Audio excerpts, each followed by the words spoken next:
My brother said it like he was explaining the weather. It just happened. Those were his exact words, calm, casual, almost bored. My girlfriend of 3 years stood beside him in the living room of my parents' house, staring at the floor like the carpet had suddenly become fascinating.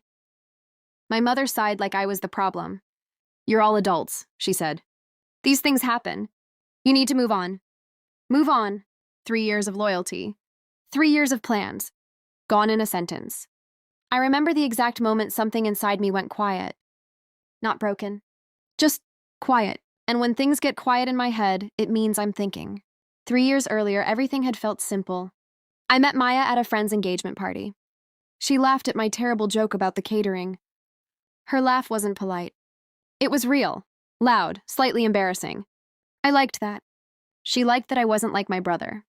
My brother Daniel had always been the charming one, the golden child, the guy who walked into a room and instantly owned it. I was the one who stayed late fixing problems, especially at the family business. My father owned a mid-sized logistics company, trucks, warehouses, contracts, with half the manufacturing plants in the region. Daniel had the title of operations director. I had the job of actually running operations. When shipments went missing, I fixed it. When contracts needed renegotiating, I handled it. When the books looked messy, I cleaned them. Daniel attended conferences, took pictures with clients, posted motivational quotes online. I made sure the business didn't collapse. Maya knew that. She used to tell me she admired how steady I was. "I trust you," she said once. Funny word, trust. The first sign something was wrong wasn't dramatic. It was small. Daniel started showing up at my apartment more often. He said he just wanted to hang out, watch games, drink beer. Maya laughed at his jokes a little too long. I noticed it, but I didn't react. Because reacting without proof is just insecurity. Then came the messages. One night, Maya left her phone on the kitchen counter while she showered. I wasn't snooping. The screen lit up. Daniel's name. I didn't touch the phone. But the preview showed enough. Last night was insane. That was the exact message. 3 seconds. That's all it took. My heart didn't explode. My hands didn't shake. Instead, my brain started organizing information. Patterns. Timelines. Daniel's late work meetings. Maya's sudden girls' nights. The way they avoided eye contact when they were in the same room. I didn't confront them. Not yet. I watched. For 2 weeks. Then I saw them together outside a restaurant across town. Holding hands. That was the moment the relationship ended in my mind. Not when they confessed. When I confirmed it.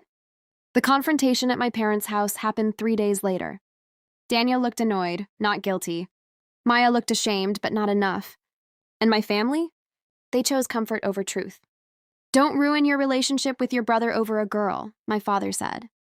My mother nodded. "You're stronger than this?" That's when I realized something important. They didn't value what I held together. Not my relationship. Not the business. Not me. So I made a decision. I would move on. Completely. Planning revenge isn't about anger. It's about patience. And leverage. The family company depended on systems only one person fully understood. Me. I built the logistics routing software they used. I managed the supplier relationships. I handled the government compliance reports. Daniel had the title. I had the infrastructure, so I started preparing my exit. Quietly. First, I formed a new company. A logistics consulting firm. Nothing dramatic. Just a small operation on paper. Then I called a few contacts. Manufacturers I'd worked with for years. People who trusted me, not the company name. I didn't poach them. I simply informed them I might be available soon. Their response was interesting. Several asked the same question. If you leave. Who runs things over there? Exactly. 2 months later, I resigned. I did it during the Monday executive meeting. My father stared at the letter like it was written in another language. Daniel laughed. "Relax," he said. "We'll survive." I nodded. "Of course you will." And I walked out. No drama. No arguments. Just silence. The first crack appeared 3 weeks later. A major shipping route malfunctioned.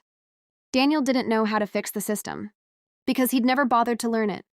Then a supplier contract expired. No one had maintained the relationship, because I had always handled it. Then 2 manufacturing clients called me. Not the company. Me. They asked if my consulting firm could manage their logistics instead. I said yes. 6 months later, the family business lost nearly 40% of its contracts. Operational costs skyrocketed. Warehouses sat half empty. Daniel suddenly stopped posting motivational quotes online.